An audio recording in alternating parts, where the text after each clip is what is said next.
Yaxshimisiz, qadrli yurtdoshlar. Demak, Ontario ko'l yoqasida ayrim fikrlarni bugun siz bilan o'rtoqlashmoqchiman. O'zbekiston yerlarini Qirg'izistonga beribdi. O'rniga nimadir olgani haqida gap bor, lekin bu haqda biron bir rasmiy ma'lumot yo'q va biron bir rasmiy odamning chiqib buni xalqqa ochiqlagani yo'q. Savol tug'iladi, nima uchun? Birinchidan, O'zbekiston o'zi kichkina bir mamlakat. Masalan, Kanadani olib qarang. Kanadani men juda ko'p joyda bo'lganman. Aql olmas darajada, aqlga sig'mas darajada katta mamlakat. Juda ham katta. Masalan, Manitoba cho'llarini oling, Saskatchewan cho'llarini oling, mana Ontarioni oling. Ontarioni hamma yog'i o'rmon va ko'l. Hamma yog'i Amerika bilan tutash. Ba'zi joylarda haligi chegaralarda tortishmali joylar bor, lekin bir-biriga uni berib yuborish masalasi yo'q.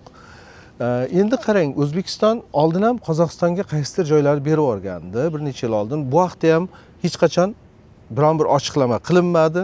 Undan oldin Qirg'izistonga berdi, qanaqadir joylarni nima oldik dedi, bir suv havzasini bir narsa oldik dedi, lekin bu vaqtda hech bir ma'lumot yo'q. Bironta rasmiy odam chiqib ochiqlagani yo'q. Bironta rasmiy shartnomani yuzini ko'rganimiz yo'q. Qarang, endi O'zbekiston kichkina bir mamlakat. O'zi kichkina, bulbulning nimasi deydi, qanotida deylik.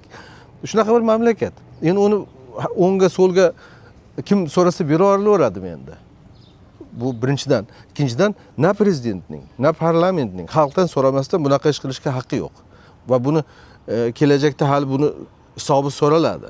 Men aminman. Hisobi so'raladi, lekin hisobi so'ralgancha biz juda ko'p joylarimizdan judo bo'layapmiz.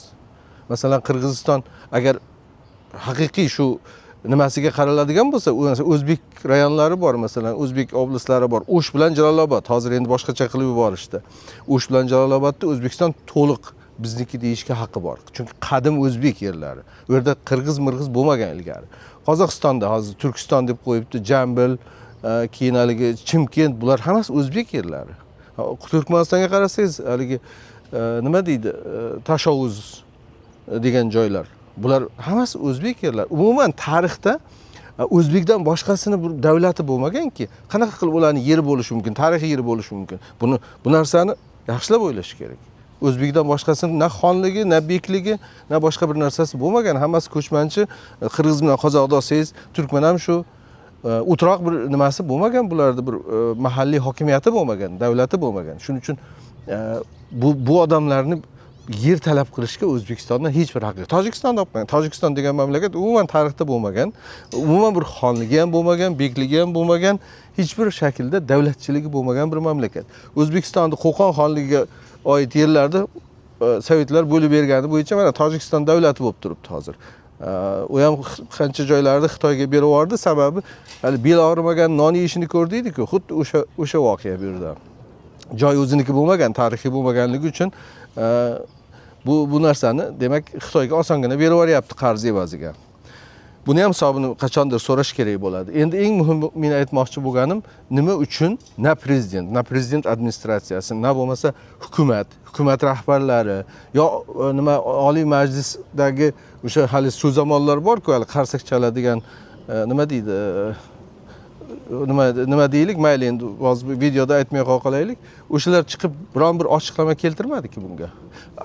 Muxolifat partiya deganlari deylik. O'sha nechtasi bor hozir partiya? 5 tami, 6 tami, xullas hammasini hisoblab qarasangiz bittaga olib kelsangiz ham bo'ladi-yu. O'shalarni chiqib birontasi ochiqlama berdimi? Nima uchun? Bu xalqni mensimaslik. Bu xalqqa tupurish degani. Bu chiqib siz ochiqlashingiz kerak. Birinchidan sizda haqqingiz yo'q. O'z xohishingiz bilan, irodangiz bilan shartta olman, bu seniki, ol bu Hasanga, bunisi palonchiga berishga hech kimda haqqi yo'q. Hech kimda. Shuning uchun bu narsani ochiqlamasi keltirilishi kerak va buni xalq talab qilish kerak. Nima uchun men o'sha Abdulla Aripov she'ri bilan anaqa qilyapman. Daryo yoqasida o'yga tolaman, qachon xalq bo'lasan sen, sen olomon deb. Chunki biz o'sha olomonligicha qolib ketayotganligimiz uchun hisob bermaydi. Chunki sizdan hech kim qo'rqmaydi. Sizdan hech kim qo'rqmaydi. Sizni ertaga hisob so'rashingizga birov ishonmaydi. Ertaga hisob so'rab bularni kerak bo'lsa sudga tortib, qamatib yuborishingizga hech kim ishonmagani uchun bemalol hamma ishni qilaveradi. Siz bunga o'rganishingiz kerak. Siz bunga o'rganishingiz kerak. Boshqa ilojingiz yo'q. Vataningizni saqlab qolmoqchi bo'lsangiz, yeringizni saqlab qolmoqchi bo'lsangiz, milliy o'zingizni o'tmishingizni saqlab qolmoqchi bo'lsangiz, siz bunga o'rganishingiz kerak. Olomonlikdan chiqib xalq bo'lishingiz kerak, millat bo'lishingiz kerak. Ana o'sha millat bo'lganingizdan keyin sizga hisob beradi. Hozir sizga hech kim hisob bermaydi. Lekin baribir mana buni bir qancha jonkuyar yozarlar, jurnalistlar bunda haqida gapirishyapti, lekin bularniki haligi oshxonadagi gapga o'xshagan bir gap. Oshxonada gapirib eski sovet paytida shunaqa edi, masalan, sovetlarni g'iybat qilmoqchi bo'lsak, oshxonaga o'tirib olib g'iybat qilinardi, oshxonadan chiqqandan keyin unutilardi. Hozir O'zbekistonda haligi nima deydi, muxolif fikrli odamlarning vaziyati shu. Shu sababli ichimiz kuyganda mana bu yerda bu gaplarni aytyapmiz. O'zbekistonning yerini xalqdan so'ramasdan, referendum o'tkazmasdan birovga almashishga, berib yuborishga hech kimning haqqi yo'q. Va buni hamma bugungi hokimiyatda o'tirganlar ham, ertaga hokimiyatga kelmoqchi bo'lganlar ham buni yaxshi bilishlari, aqllaridan chiqarmasliklari kerak. Xullas, O'zbekistonni yerlarini berilganligi haqidagi ma'lumotni kutib qolamiz va siz ham talab qiling.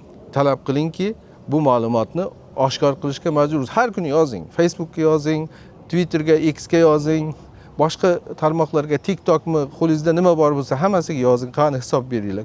Qani nima oldik? Nima oldik, nima berdik? Nima uchun berdik?